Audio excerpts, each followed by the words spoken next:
Mukhang ito pong pamilya ni Marcos, unti-unti po na kinamumuhian na naman ng mga mamamayang Pilipino. No? Mukhang tatay niya talaga yung idol niya.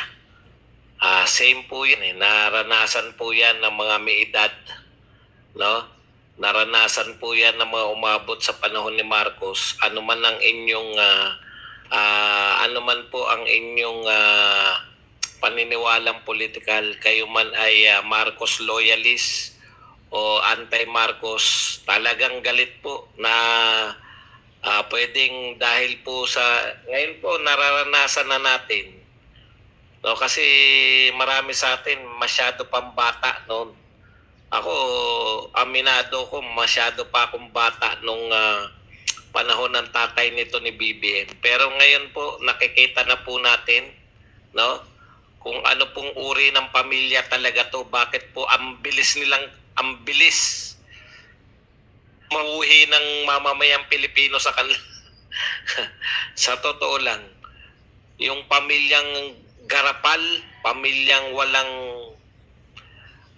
anong tawag doon, yung walang pakiramdam, no? Wala po talaga. Same. Ganyan na ganyan din po. Yung mga panyanyari na, kaya lang ito po, sa tatay ni Marcos, matagal eh. Di ba? Matagal yung ayaw, yung nangunyapit na po si tatay na Marcos. No? Yun po yung dahilan unti-unti na kinamuhian yung pamilya. Pero ito po, napakaaga, no? Ang bilis. Kumbaga viral eh. Kababangon pa lang, no? Kababangon pa lang ng, kumbaga, ang tagal niyong kinamuhian, ang tagal po kayo na nasa sideline, matagal po kayo na itsapuera kayo sa politika. Pero once na nakabalik, parang yung tinatawag natin revenge tourism. Ito po, revenge revenge kawatan.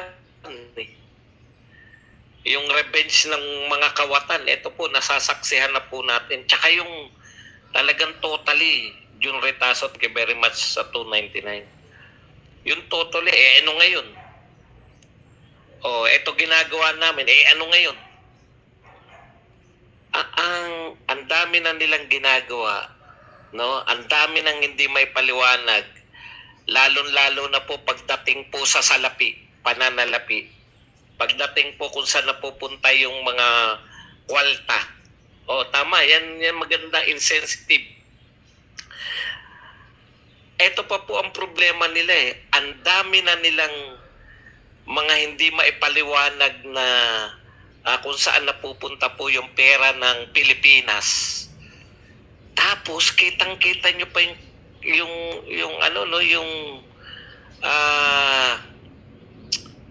garapal pa rin kung yung wala anong tawag dito?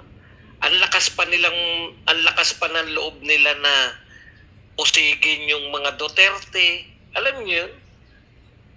Sabi ko, ibang klase talaga tong pamilya na to. Pinaka-worst. Akala ko po,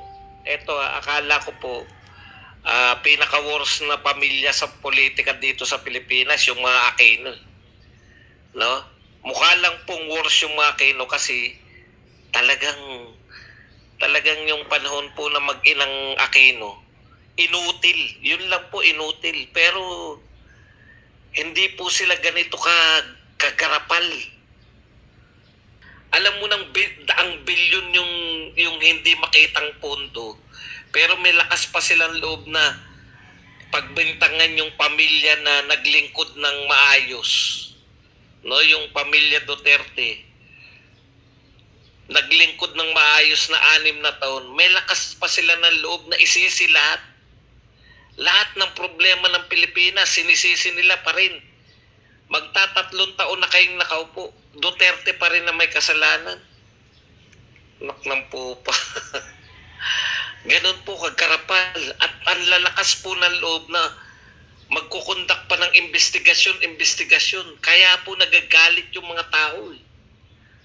No? Alam na nga ng lahat yung nagaganap. Patay malisyo lang kayo. Puta. Pinakamalalaking budget, pinakamalalaking utang, pinakamataas na presyo ng dolyar,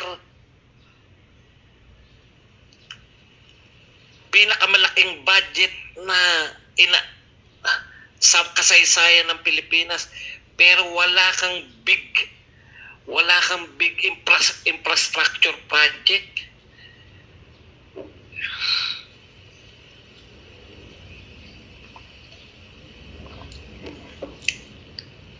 Ayaw man ng mga militar, lalo na ng mga PMA, hindi po talaga mapipigilan, hindi na masikmura. Hindi po talaga masikmura. At ang tatapang ng hiya, kung mang-usig sa Duterte.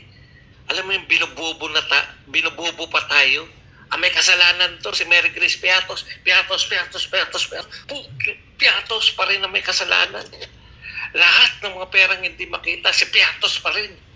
Si Sara Duterte pa rin, si Duterte pa rin na tatay. Hindi magnanakaw mga Duterte. Maski po dun sa mga impeachment complaint nila, wala po ron yung plunder. Wala po.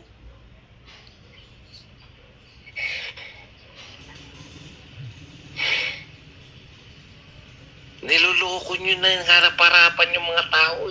Contempt dito, contempt doon. Alam niyo ba, nung pinanonood ko yung mga, marami po nakakalat ngayon sa internet, si Miriam Defensor Santiago. Galit na. Halos minumura na. Pero hindi po siya nagko-contempt. Kasi alam niya yung batas eh. May karapatan yung tao. May karapatan yung mga guest nila. Bihirang-bihira po.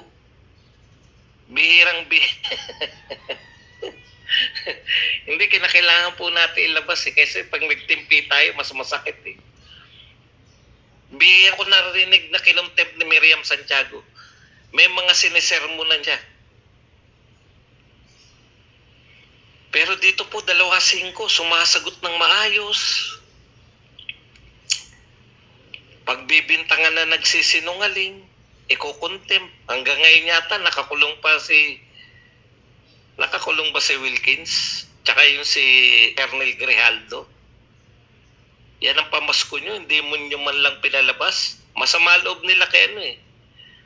Ay, ito po, grabe itong pamilya na to. Tapos makikita nyo, concert. Alam nyo, Pamilya Marcos, tatapatin ko na kayo. Hindi na-appreciate ng mga mahihirap yung mga pa-concert. Siguro naisip nila para to sa bayan, para sa mga libreng concert to, nakakulong pa si Pastor Kibuloy. Na ang tanging, siyempre may kinaso sa kanya, pero ang pangunahing kasalanan ni Kibuloy, kaibigan ng mga Duterte. Lahat ng Duterte, lahat ng dikit sa Duterte, usigin.